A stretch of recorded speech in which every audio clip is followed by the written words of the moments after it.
With striker Majid Abdullah and coach Khalil Zayani leading Saudi Arabia to their national victory in the Singapore qualifying tournament 5-4 over Korea, they reached one of the pinnacles of modern soccer as their team qualified for the 1984 Summer Olympic Games to be held in Los Angeles, California. The Saudi Arabian Olympic Federation, realizing that this is the first step in achieving a top-notch soccer program, decided to isolate their team here in the modern city of Jubail, Saudi Arabia, where they can utilize top-notch training facilities and programs. Join us now in this exclusive interview report as we take a look at the national Saudi team here in Jubail in their quest for the gold. يصنع هذا الرجل المحمول على الأعناق المعجزة ويحقق 5 أهداف لفريقه ويقطع تذاكر فيرست كلاس إلى لوس أنجلوس ذهابا وإيابا على حساب رعاية الشباب التي يحق للمسؤولين فيها أن يفخروا بهذا الإنجاز الرائع على هذا المستوى. مبروك لأبطالنا، مبروك لكل مسؤول في بلدنا، مبروك لكل مواطن حبيب في المملكة العربية السعودية هذا الفوز، وإن شاء الله نلتقي بكم في مرات قادمة في طريقنا إلى لوس أنجلوس، والسلام عليكم ورحمة الله وبركاته. Anyone in the world of athletic competition knows the importance of a good coach. And tonight we have a special guest as we speak to the head coach or the trainer of the Saudi national team who's preparing the Saudis for their Olympic appearance in this year's 1984 Summer Games in Los Angeles. The head coach of this outfit is Khalil Zayani, and as our guest tonight, we'd like to welcome you to our cameras here. Thank you very much indeed. Coach, you have a mini training camp, so to speak, here in Jubail, Saudi Arabia. What are some of the things that you hope to accomplish at this training camp? شو الأشياء اللي بتحاول تطلع بها من تدريبك في الجبال؟ احنا طبعا مركزين في بداية تدريبنا هنا على العامل اللياقي. They concentrate in fitness now. طبيعي اللاعبين متوقفين عن التدريب لهم شهر ونصف، فلذلك نحاول نعوض هالفترة هذه. Because the players they were off for a month and they are training now to get in fit, to be in good fitness. خلال الأيام القادمة ال5 أيام القادمة أو ال6 أيام القادمة تركيزنا بس على الفتنس يعني على اللياقة. In the next 5 days they try to concentrate in fitness. How many players exactly do you have at this mini camp? عندنا 23. They have 23 players. And up to players, how many exactly will make the trip to Los Angeles? 17 لاعب. 17 players will go to Los Angeles. That's a hard task for a coach to make during 5 or 6 days. How do you select those 17 players? لا احنا عندنا معسكر قادم في البرتغال في لشبونة. They have another training camp in Portugal. Not only one here in Japan. حوالي 20 يوم. For 20 days. بنلعب هناك 4 مباريات. And they'll play 4 games. Friendly games. Friendly games. Okay. And from these games, the players are more or less graded, watched, and coached, and then you make that selection at the end of this period. شيء طبيعي إنه من خلال هال4 مباريات هذه ممكن نعرف التشكيل اللي بنستقر عليه. He says that from this games they play, they will decide which player they pick up for the team. Certainly one of the most stunning upsets or victories ever in the Kingdom of Saudi Arabia had to be when you led your team to the 5-4 victory over Korea to win the qualifying tournament in Singapore. The glamour, the excitement has worn off a bit now. How do you as a coach prepare your team now to get back into serious training and prepare for something much larger, and that is the Olympic Games? بعد الفوز العظيم اللي حصل عليها السعودية في كوريا على كوريا في مباراة سنغافورة، كيف بتجهز الفريق الآن للوس أنجلوس؟ المرحلة هذيك انتهت.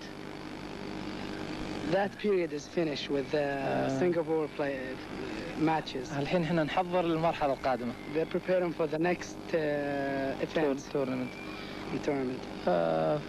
طبعا لابد يكون تحضيرنا على مستوى الدورة اللي احنا رايحين لها. They have to plan for the teams which they face, which are different from the teams in Singapore. Very quickly, and I know you have to rush off with your team this evening, very quickly, what are some of the areas that you feel that your team has to improve on before they get to the 1984 Olympic Games? ما هي الأشياء اللي لازم يتحسن فيها الفريق حتى تجهزوا للوس أنجلوس؟ والله الفريق يعني احنا طبيعي يعني نعد الفريق ككل. ما نعده خطوط متفرقة، فإعدادنا يكون كمجموعة، لعبنا كمجموعة. Preparing the team as a whole, not as individuals.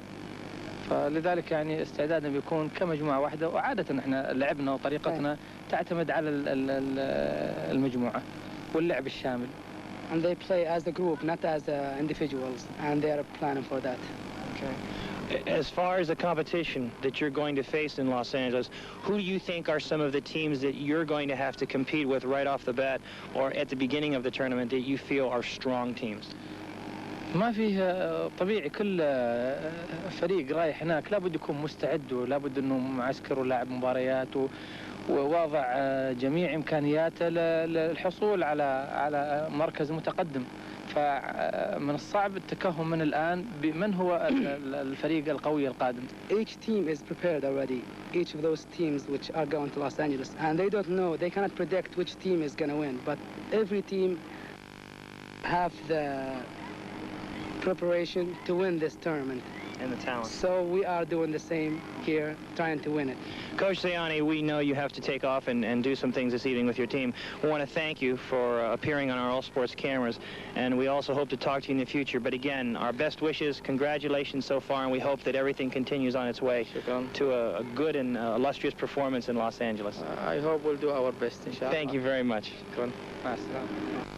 What we're observing right now is one of the many of the complicated drills that Coach Zayani is putting his Saudi national team through here this evening in Jubail. The team has 3 red circles located in the back end of the goal, and they are attempting to kick the balls in a curving sort of stroke at these 3 marks located in the back. These kicks come especially important when they're kicking penalty kicks or when they're attacking from the sides of the box. And as we see here, the team will go through the paces of actually trying to place the ball in the back end of the goal in one of the 3 rings that's located on the net. The player maybe for a month is arrested after Singapore. بعد Singapore راح من الجامعة. So he gets in the first 4 days and getting intensive and extensive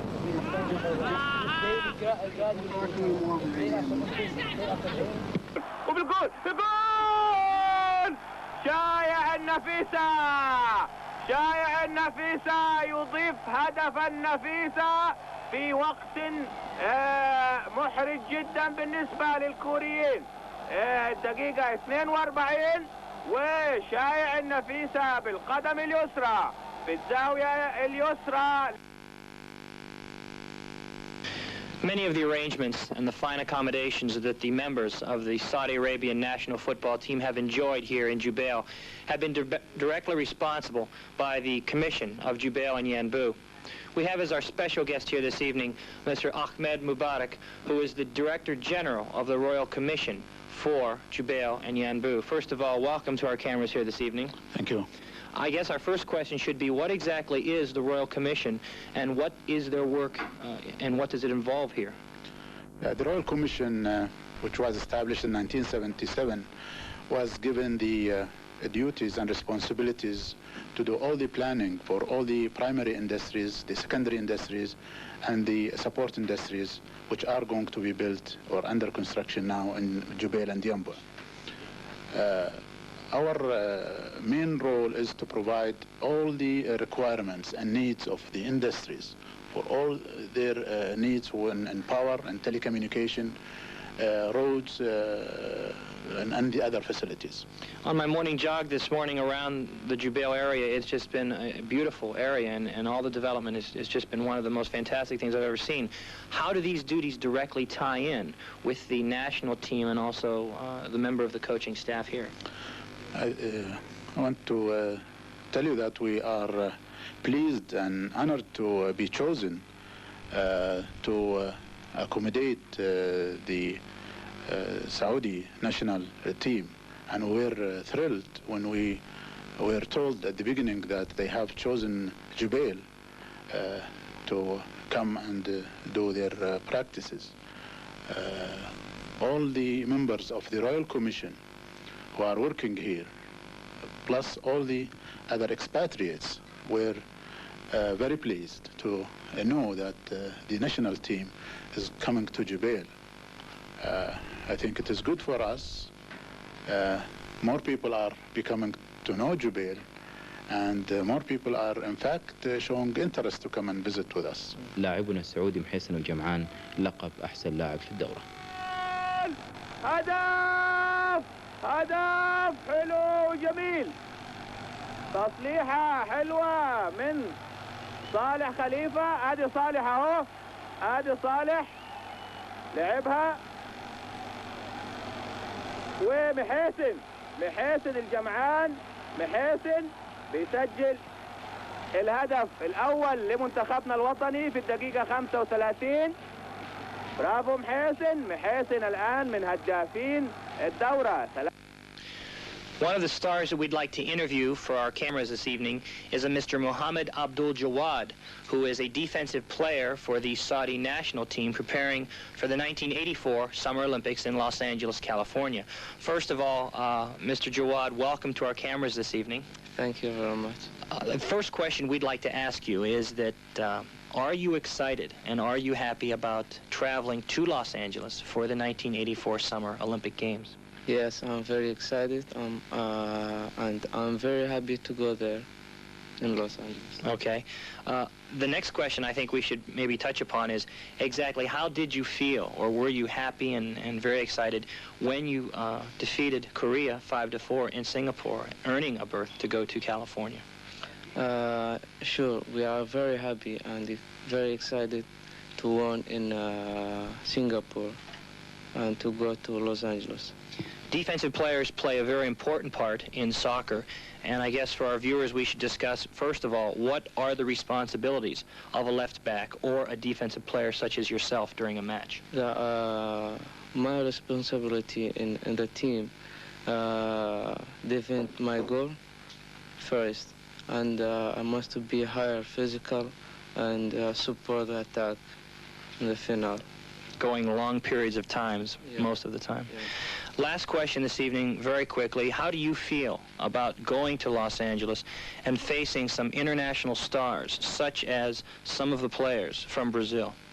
I'm very happy, and I am very excited to meet the big stars in the world, like Brazilian team and West Germany team. Facing some of the soccer powers from around the different parts of the world, the Saudi national team will depend very heavily on their defense, and no doubt Mr. Abdul Jawad will be a very big part of that defense. داخل ماجد وتنقطع ويدخل سامي جاسم وفي لمسة ايد على يانغ هو.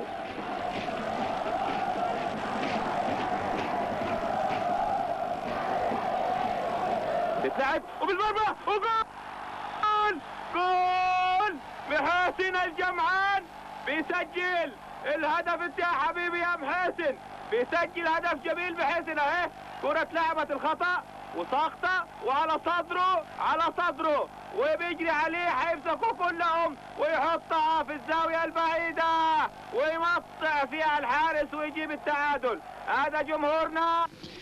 Along with the Saudi national team, who have performed admirably, as well as stunning victories in Singapore, there have been many people who have contributed to the success of the Saudi Arabian national football team behind the scenes. One of those young men, who is a sports medicine trainer working in Riyadh, is Robert Guerrera. Robert, welcome to our show this evening. Thank you, Gary. We'd like to basically talk about how you became involved as an American with the Saudi Arabian football team, and maybe just kind of outline the circumstances on how you became involved with this. I developed, working in Riyadh with the Royal Saudi Air Force, I developed a real good rapport with one of the leading orthopedic surgeons here in the kingdom. And his name is? His name is Dr. Mazem Murad, and during their playing for the Gulf Cup team before they're getting ready to go to Singapore for the Asian Oceanic qualifying round for the Olympic soccer, they suffered an injury. And that was to who? To Majid Abdullah, the star striker. Dr. Murad called me in the U.S. when I was on vacation and asked me to hurry up and return to work on this injury. What was the injury? It was a severe injury to his right ankle, and had some equipment that only I knew how to use in Riyadh, using the Cybex to test the strength and the range and how functional he was in his ankle, and to use it in rehabilitation. Obviously, the rehabilitation and the work that you did on Majid Abdullah paid off as he scored 6 of the team's 11 goals in Singapore. What are some of the areas that you are involved here in Jubail and will then later take on to Los Angeles? I mainly work as a sports medicine advisor. I don't do that many taping of ankles. By for the most part, soccer players don't like things around their ankles, only when they've come off an injury and when they're trying to regulate themselves back into play. I usually work in rehabilitation and helping the doctor recognize the injury and trying to help reduce those things that make the injury worse. In working with some of the players here on the national team, how do you feel that they are as far as physically coming along at this point, developing for the Olympics? Well, they're doing the best they can with Ramadans. They're limited to all activity during the night hours, and night here during this time of the year is not very long. They're taking their training session beautifully. Intensity and duration is being stepped up day by day, and they're not overloading anybody too quickly to proliferate injuries or to cause more injuries to occur.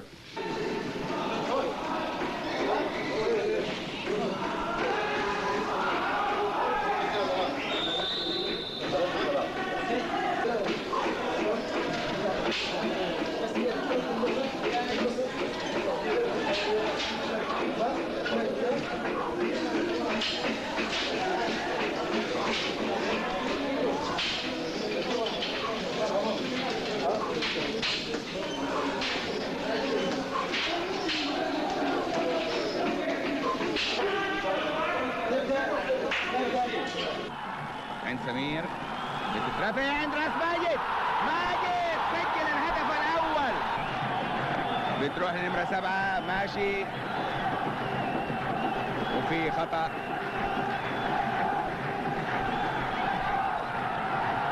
خالد المعجل لماجد، بيجي ماجد لحاله وحيسأل الحارس ويقول له تبغاها فين؟ وسأله وسجل الهدف الثاني. كرة بينية سأله قال له تبغاها فين وحط له هي على يساره. كرة نشوفها يا ابو عابد، كرة حلوة يسجل منتخبنا الهدف الثاني. خلينا نشوف الهجمة دي. ماجد مرة ثانية.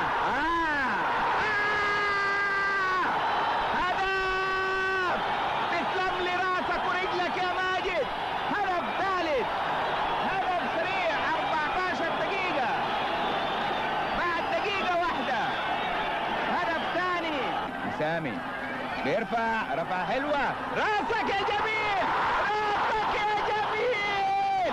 هدف رابع براسه الحلوة ماجد عبد الله. بقول له راسك، قال لي حاضر وراح حاططها وسجل الهدف الرابع. نط ببعدها احمد بايزيد، عمر باخشوين، ماجد عبد الله. يلا يا ماجد، بينطلق ماجد. Our national team, fresh from its victory in the Olympic qualifying round in Singapore, is preparing to ready themselves for a month-long training trip and their ultimate trip to the 1984 Olympics in Los Angeles. Recently, the schedule for the 1985 World Cup play was released, and the semifinals will be held, as a matter of fact, in Muscat, Oman, and our national team is scheduled to play first in the Oman capital on March 29th. Before we go there, let's relive those magic moments that the Federation team enjoyed in their final against Korea at the Singapore tournament. The first goal, of course, was scored by Korea, and on the replay we can see it's a magnificent goal, just barely getting in after the goaltender actually tipped the goal, and the Korean fans enjoyed this goal immensely. The second goal was a nice little chip shot and put Korea ahead 2-0, and at this point it looked that Korea would advance to the Olympics. Again, the goal on replay, a little pause, a little chip, and the goal making it Korea 2, Saudi Arabia 0. The first goal for Saudi Arabia came off of a rebound there and made the score 2-1. as the joyous Saudi Arabian players ready themselves for yet another attack. Here on the replay we can see the shot, the actual save by the goaltender, the rebound, hitting the right side of the net. Again, the score at this point was 2-1. Here we have the second Saudi Arabian goal, a beautiful little chip shot lead and a rebound. And let's take a look at that goal again on replay. There's the pass, the chest, stopping the ball, setting, firing to the upper right-hand corner of the goal. And that made the score 2-2. Korea's third goal was somewhat of a fluke. As you can see on the replay, the ball was being controlled by the Saudi team. Here in the replay you can see it as the shot was taken. It ricocheted off the knee of one of the players right there and was deflected into the goal to give Korea a very short 3-2 lead.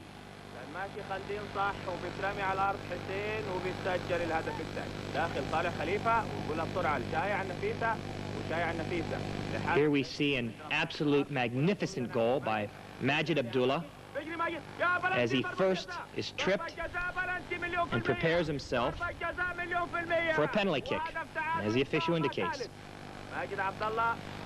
To show the great talent of Majid, you can see here he uses his left foot to put the ball in the goal to tie the score at 3.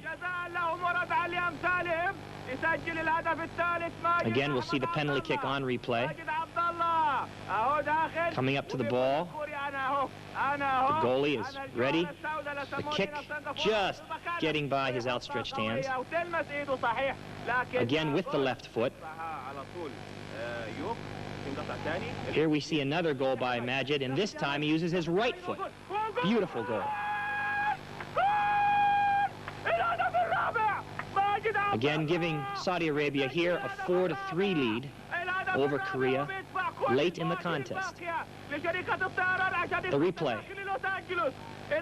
Once again, you can see the great talent that Majid displays here, stopping the ball, kicking it with his left foot, setting it up, and driving it home with the right across the face of the goal. The joy of Saudi Arabia was short-lived, however, as Korea came right back and answered with a goal.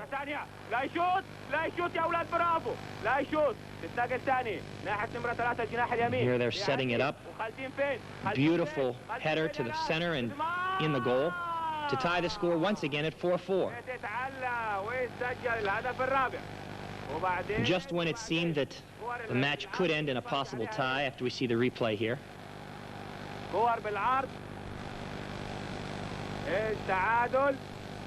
Footage of the next goal for Saudi Arabia was, of course, the shot that was hurled around the kingdom as it sent the Olympic team to the 1984 Olympic Games in Los Angeles.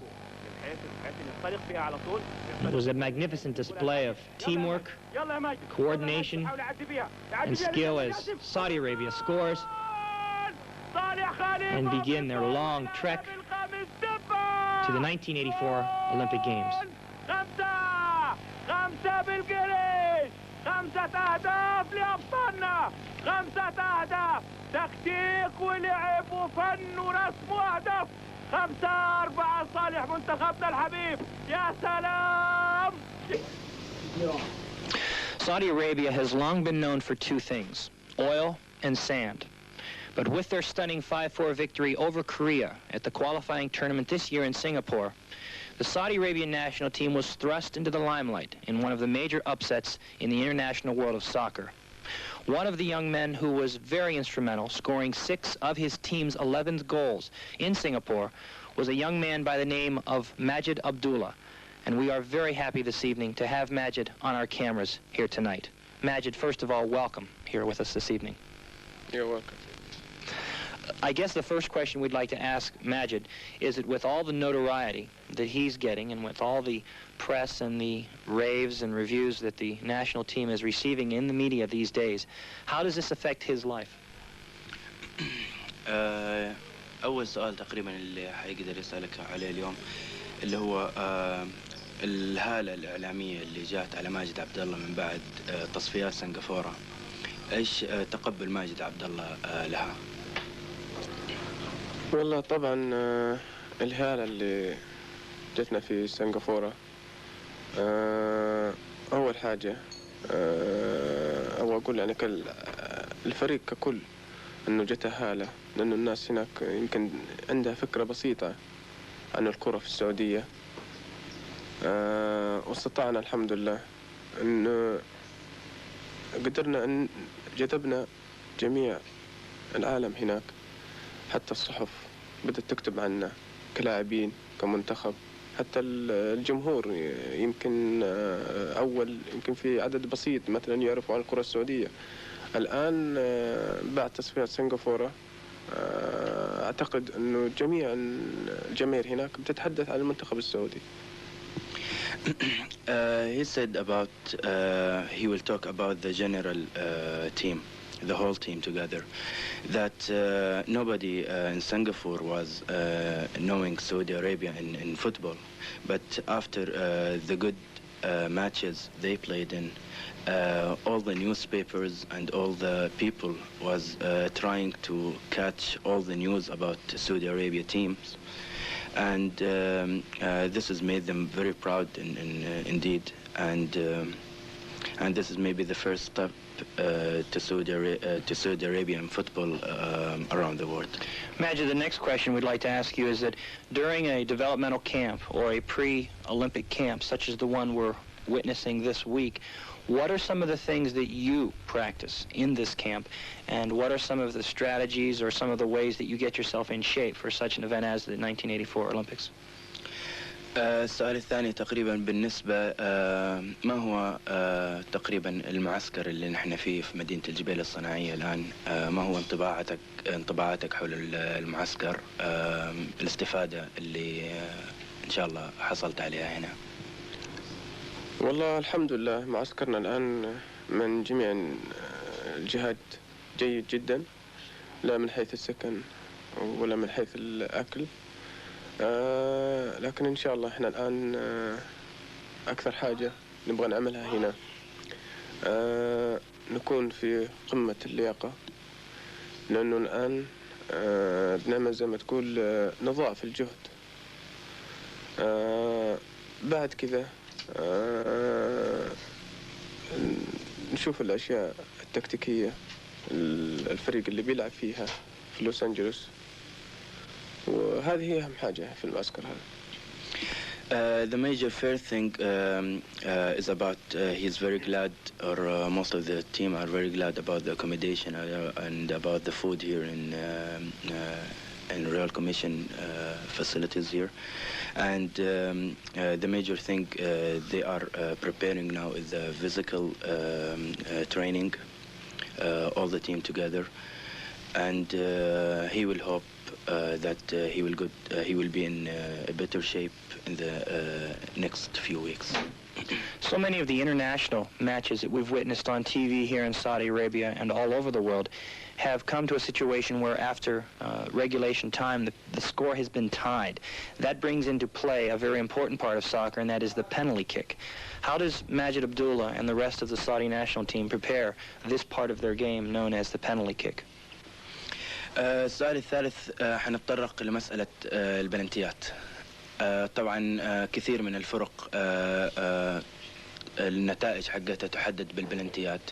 ما هو استعداد المنتخب السعودي لضربات البلنتيات كخاصة؟ طبعا الآن ما في شك أنه عملية البلنتيات هي الآن أصبحت تحدد المباراة. الآن الحمد لله إحنا من أول كنا بنعمل تمارين خاصة على ضربات البلنتيات، والحمد لله في مجموعة طيبة من اللاعبين أمثال صالح خليفة ومحمد عبد الجواد، كلهم بيشوتوا بلنتيات ممتازين. ف يعني والبلنتي يبغى له مثلا واحد يكون هادي وما يكون متنرفز وأعصابه مرتاحة. He's saying about the penalty kicks, they have a little bit training things on it, and there is 3 or 4 good players that are going to do this type of shooting, like Captain Saleh Khalifa and Captain Mohammed Abdel Jawad, and they will try their best to put themselves in a good things. The next question, it may be a little embarrassing for Majid, but so much of the press and of the TV coverage over here in Saudi Arabia, and from Singapore for that matter, compared Majid to Pele, and they tagged him with the new nickname Pele of the Desert. Majid, how do you feel being compared to such a legendary great as Pele, and how do you think that this will affect your game, possibly at the Los Angeles Games? في من الأسماء اللي أطلقت على ماجد عبد الله اسم بيليه صحراء، فتصور ماجد عبد الله نحو هذا اللقب بالنسبة له خاصة وبالنسبة للفريق كاملة، ما تصورات ماجد عبد الله حول ذلك؟ طبعا ما في شك الواحد بيشعر بالفخر وبيكون مبسوط لما مثلا أي واحد بيطلق عليه أي اسم يعني من اللاعبين المشهورين. لكن الشيء اللي أبغى أقوله إنه في فرق كبير بين ماجد عبد الله وبيليه. أول شيء هذاك محترف وأنا هاوي، يعني صعب إنك تقارن واحد محترف بهاوي. الشيء الثاني اللي أعتز فيه أكثر ولما الناس بتناديني باسمي يعني باسم ماجد. He's saying, of course, any player in the whole world is very proud that he got a very good player name, but you can't compare Billy with Majid Abdallah, because Billy football was his job, and Majid Abdallah is only football, it's a hobby. So the major thing he was trying to explain that he's very proud, and the most proud thing he have it is his name, Majid Abdallah only. Very good. Majid, the final question we have for you this evening is, it may be a hobby to you, but what exactly are your plans in Los Angeles at the 1984 Summer Olympic Games? طبعا أهم حاجة احنا رايحين لوس أنجلوس، أهم حاجة احنا نبغى أو أبغى أقول إن احنا خاشين لعالم ثاني، عالم يمكن ما بيعرف عن الكرة السعودية، يمكن ما عندهم فكرة جيدة عن الكرة السعودية. الشيء الوحيد اللي احنا نبغى نروح هناك له مش طبعا ما في شك الغرض منها الواحد يتنافس على الميداليات، ما في شك، لكن الأهم شيء أن الواحد يوري العالم هناك أن الكرة السعودية وصلت لوين وإيش مستواها. الشيء الثاني تعامل اللاعب السعودي سواء مع الفريق المضاد أو مع الحكام أو مع الجمهور. فأنا في رأيي إنه هذه هي أهم حاجتين نبغى نسويها هناك. He's saying, of course, most of the teams or any team he goes to Los Angeles, he's trying to get one of the medals. But the major thing Saudi Arabia is or a team is looking for is first thing to let the whole world see what's new in Saudi Arabia. It's a football. And second thing is to let people know how does the Saudi player deals with the other team and the coaches and the referees and something like this. And the most important things is the people in Los Angeles. Majid Abdullah best resembles and exemplifies the spirit of football here in Saudi Arabia. He's shy, he's modest, and extremely talented.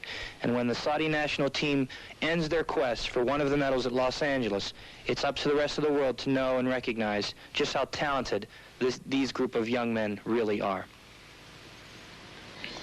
The facilities, the coaches, and the players, all here in Jubail, Saudi Arabia, are geared for one thing, for success.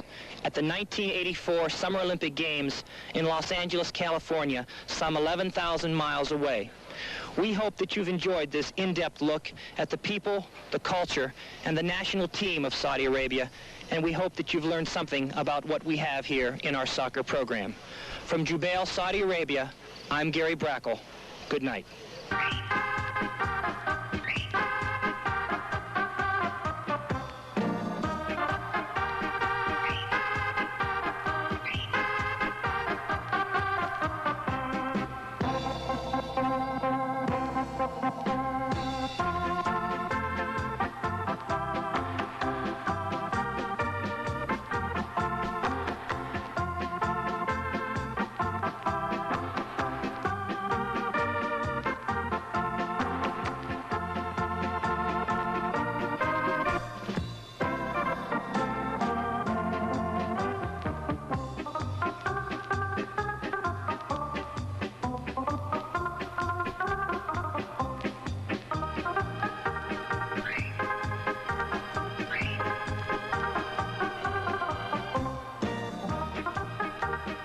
Place to stay.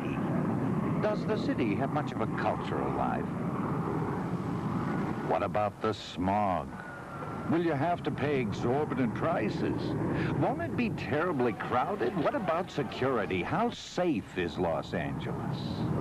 Good questions. Ladies and gentlemen, at this time we are in our final... But relax, there's no need to worry because you're about to experience one of the most varied and vital cities in the United States. We hope you have a wonderful time at the games.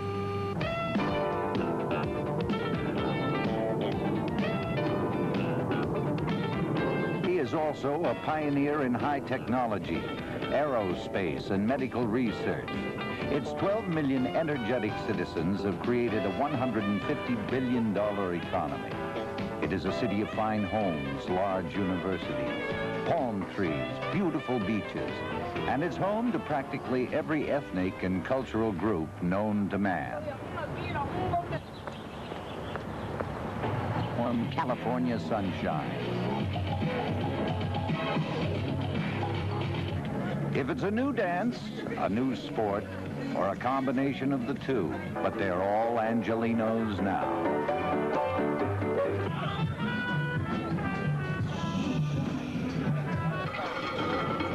So now you say to yourself, good, I'm going to experience a city that is just as exciting as the Olympics itself. 2 shows for the price of 1. But you ask, do the people of Los Angeles know how to put on an Olympics? First of all, they've done it before. In 1932, at the depths of the Depression, they staged an Olympics that was Spartan by today's standards, but by unanimous opinion, a great success. The 1932 Coliseum stands ready for the 1984 Games, as do other existing sites or venues, as they are called.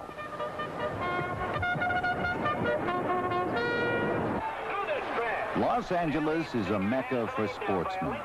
Most facilities already exist in the greater urban area. Few new facilities had to be built. Even the Olympic villages could be located at 2 major Los Angeles universities, USC and UCLA.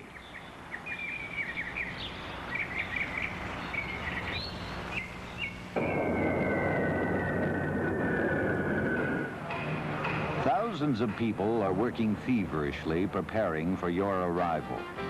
As part of a $700 million airport facelift, they are completing a $124 million international terminal bigger than 3 football fields.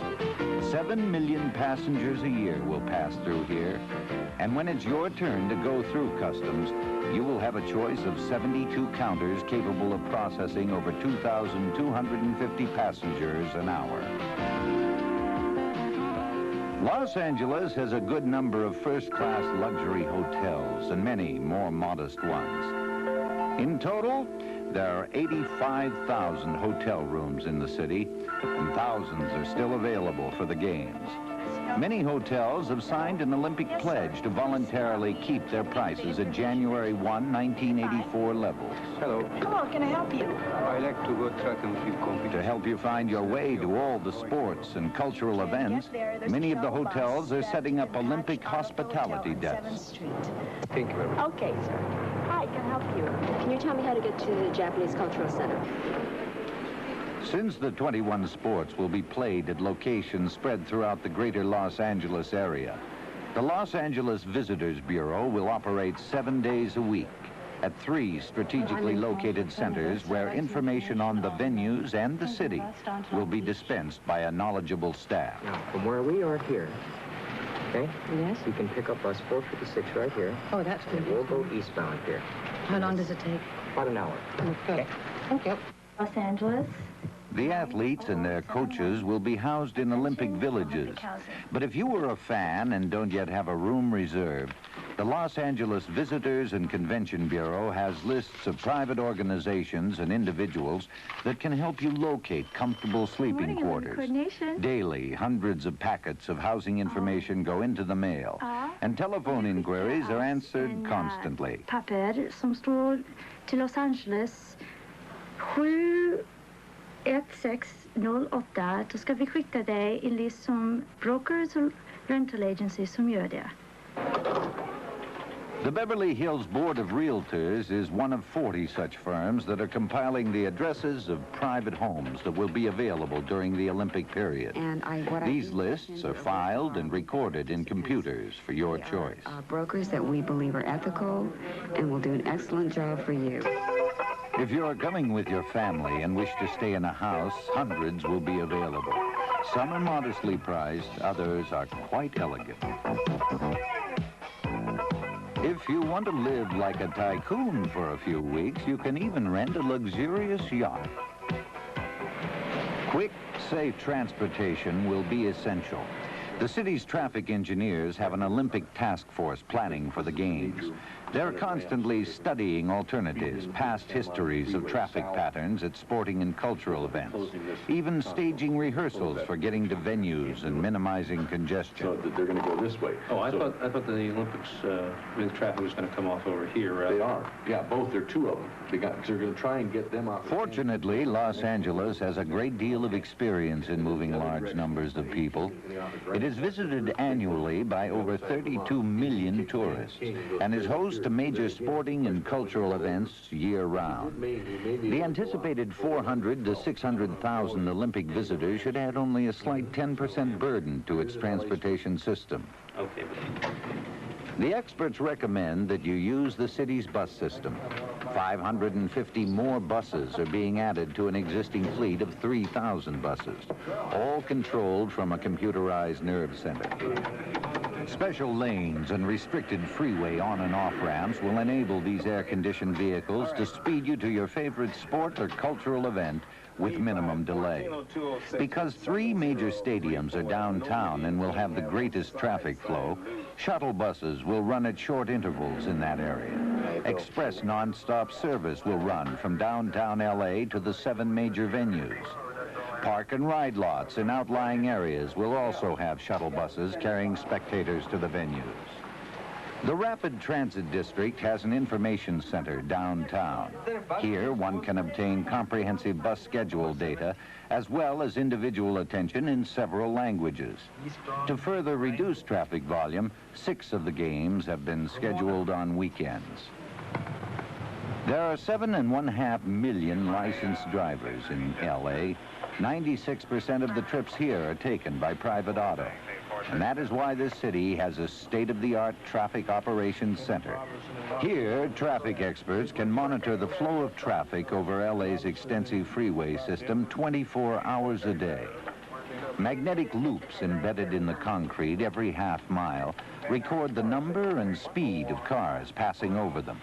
Computers then translate this information into red, yellow, or green lights. Check out the Harbor Freeway southbound. If the lights indicate a problem, the controllers can monitor major locations via TV cameras or call in a helicopter to actually observe the site and determine the correct response.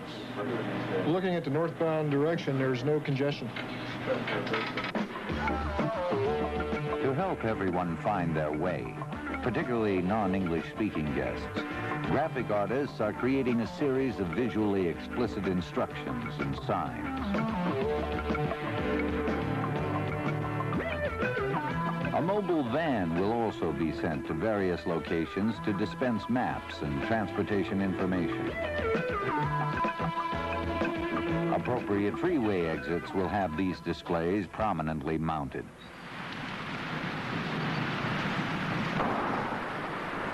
To complement the city bus line, many private transportation companies will be operating buses, minibuses, vans, and limousines.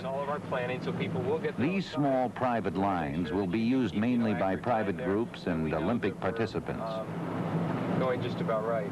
Hundreds of additional drivers are being hired or are volunteering for the occasion. They are being taught the best routes to take from venue to venue, as well as preparing alternate routes. Thousands of visitors a day will be transported by these vehicles. What happens is, you run into stop-and-go situations on a freeway, but let's face it, on streets you run into stop-and-go situations too. Another Los Angeles innovation that will play its part in reducing traffic congestion is Commuter Computer, the first and largest ride-sharing organization in the U.S. with over 300,000 members. Information about potential ride sharers is being carefully collated by computer so that groups with similar commute routes can be formed. Putting 4 riders in one car gets 3 cars off the road and saves precious gas. Commuter Computer will help 700 companies move their employees to and from work during the Olympics.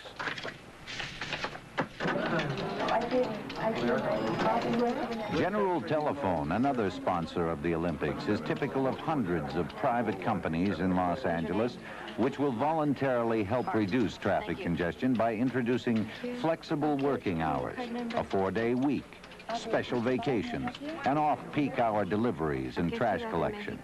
GTE is setting up 2 special centers where 9 major languages will be spoken by operators.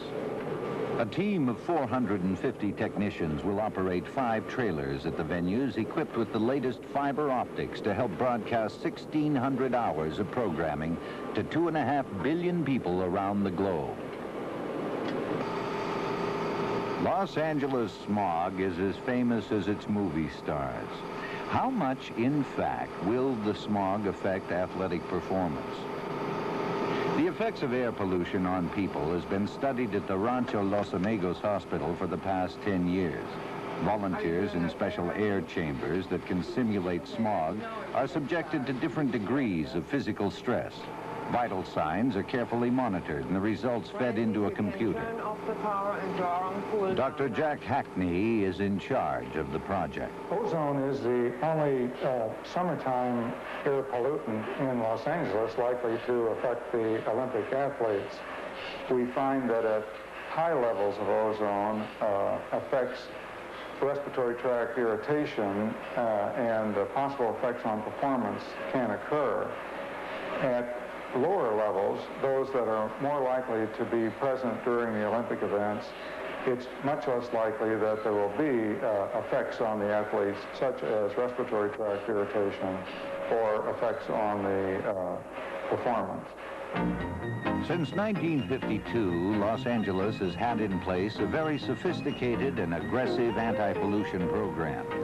As a result, smog has, in fact, declined every year for the past 10 years.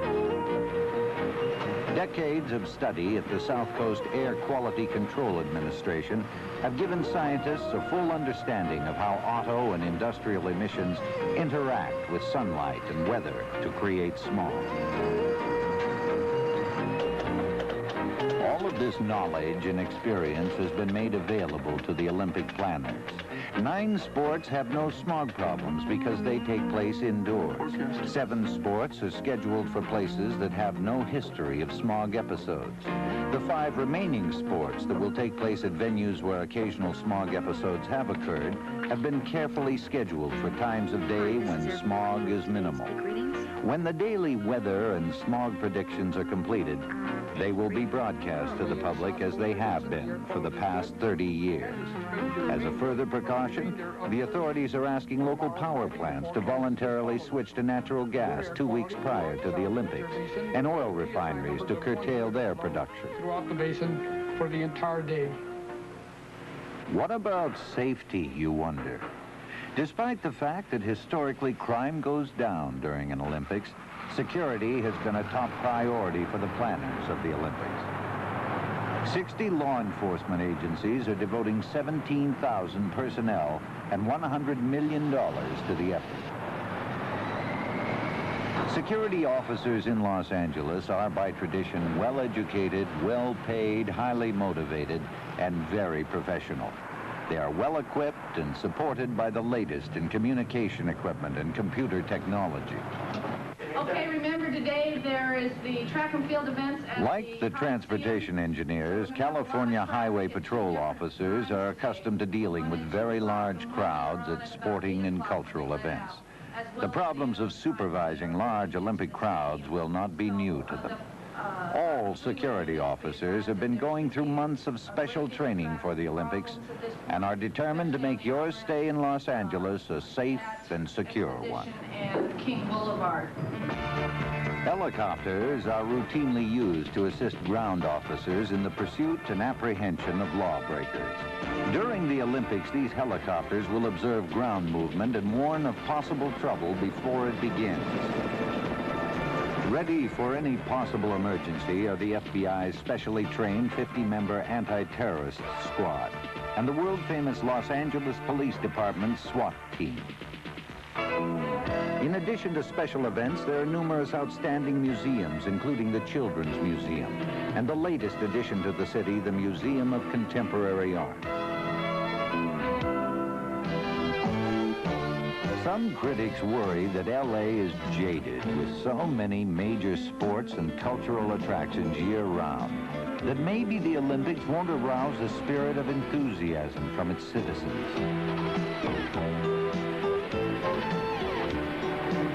To create a festive mood for the Olympics, the Olympic Committee has commissioned 10 prominent artists to paint murals on the freeway walls and sides of buildings.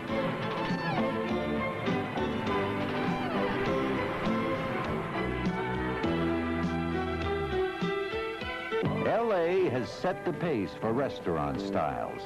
It is possible to taste the cuisine of every nation and culture in the world. Your appetite can be satisfied in any price range, from French cuisine to fast foods. The Los Angeles Olympics is a private enterprise Olympics. When it is over, the city and its taxpayers will not be burdened by debt that takes years to repay. These ties are being manufactured and marketed by Rudy Cervantes, the official tie maker of the 1984 Olympics. Cervantes is one of a number of companies that are paying 10% of their sales to the Olympics as a license fee. Any surplus funds left over after the Olympics is paid for will be used to finance athletic programs for youth. Los Angeles is going completely red, white, and blue. This is going to be the most exciting city in the world. John Jacob. Another way of heightening public interest in the Games has been the Olympic Spirit Team. 156 former Olympians who have won honors for the United States travel all over the country speaking to schools, churches, and professional groups. Tom Bradley, the mayor of Los Angeles, was a prime factor in winning the Games for LA and plays a major role in enlisting community support. Sam, the Olympic Eagle, created by Walt Disney Productions, is the official mascot of the 1984 Olympics. Sam can be seen all over town getting people into the Olympic spirit. Since this is the first Olympics completely paid for by private enterprise, many of the promotional techniques of private business are being used. Thank you.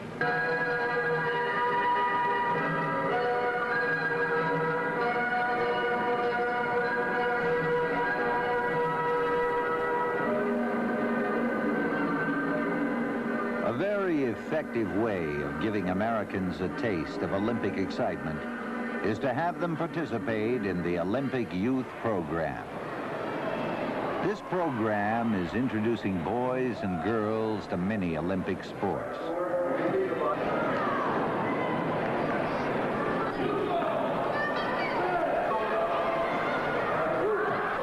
There will be about 75,000 volunteers from all walks of life working at the Games. Many of the volunteer officials seen here are the same ones who will help officiate at the Olympics this summer. They're getting invaluable training in the rules and terminology of all the 21 Olympic sports.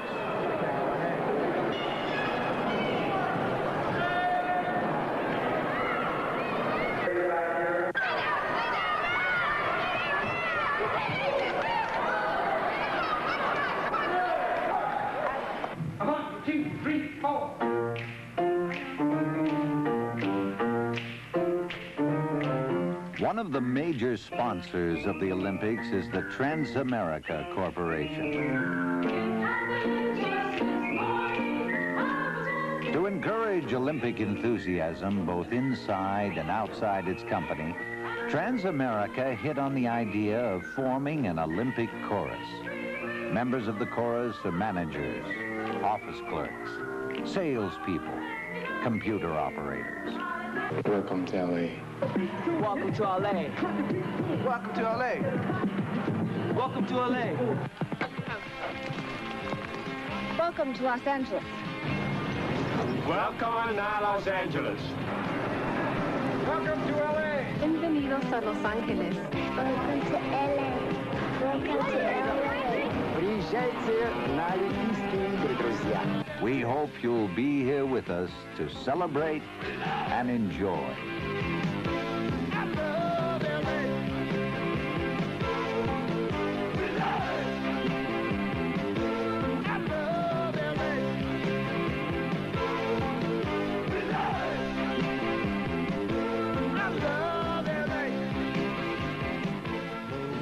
Down market, kicking up the papers with his worn out shoes. In his eyes you see no pride, and her loosely at his side. Yesterday's paper telling yesterday's news. So how can you tell me you're lonely, and you say for you that the sun don't shine? Oh, let me take you by the hand and lead you through the streets of London. I'll show you something to make you change your mind.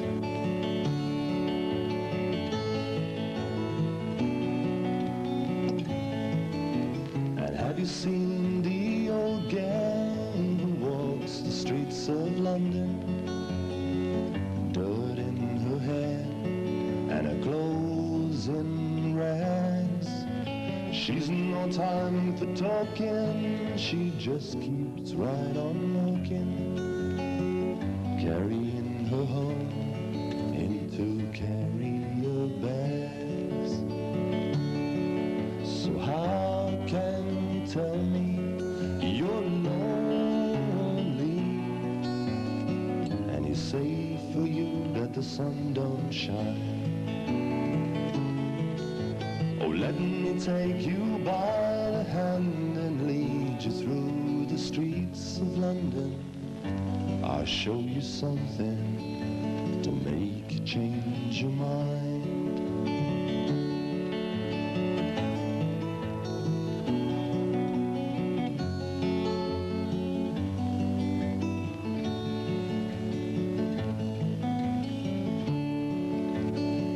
seen the old man outside the seaman's mission, memory fading with the metal ribbons that he wears. And in our winter city, the rain cries a little pity for one more forgotten hero and a world that doesn't care. So how can you tell me you're lonely, and you say for you that the sun don't shine? Oh, let me take you by the hand and lead you through the streets of London. I'll show you something to make you change your mind.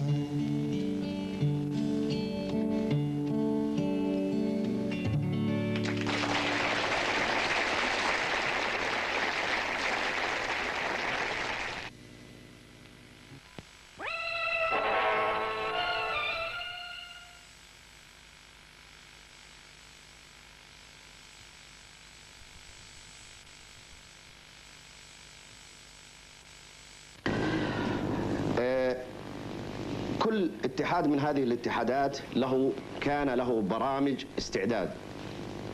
فالسلاح أقام معسكرات إعداد في داخل المملكة وخارج المملكة، وبناء على مستوياته ونتائجه في لقاءاته العربية والقارية والدولية أهل للاشتراك في هذه الدورة. أما كرة القدم فالكل يعرف أنها خاضت تصفيات ووصلت والحمد لله بامتياز. الرماية أيضا كانت لهم برامج مكثفة في ميدان الرماية في الرياض، وفعلا كانوا على مستوى عالي وحققوا في الدورة الآسيوية نتائج طيبة، وعلى هذا الأساس اختيروا لأولمبياد لوس أنجلوس. أيضا القوس والسهم اشتركنا في الحد الأعلى وهو 3 لاعبين. الحد الأعلى وصلنا له لأنهم اللاعبين وصلوا النقاط المحددة للاشتراك وهي 1100 نقطة. الدراجات أيضا مستوياتهم العربية والدولية والقارية أهلتهم للاشتراك في هذه الدورة. يطيب لي أن أذكر الأعداد المشتركة طبعا وحسب النظام الأولمبي. كرة القدم سيشترك 17 لاعب، أيضا 7 إداريين معهم. القوس والسهم 3 وإداري مدرب طبعا. الدراجات 7 زائد 3 إداريين. الرماية 6 لاعبين زائد 2 إداري. السلاح 10 وزائد 4 إداري. كما أننا حرصنا أو أن اللجنة الأولمبية حرصت على أن أيضا تعطي المشاهدين في لوس أنجلوس فكرة عن ما وصلنا إليه، ما وصل إليه فننا الشعبي. وسنشترك بإذن الله بفرقة الفنون الشعبية، وحوالي حيكون عددهم حوالي 36 فرد، وكذلك فرقة فنية طبعا يقودها الفنان المعروف محمد عبده وفرقته. وإن شاء الله سيقدم عدة حفلات في لوس أنجلوس والمدن المجاورة لها لإظهار الفن السعودي هناك.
أي حاجة يا سيد أدهم؟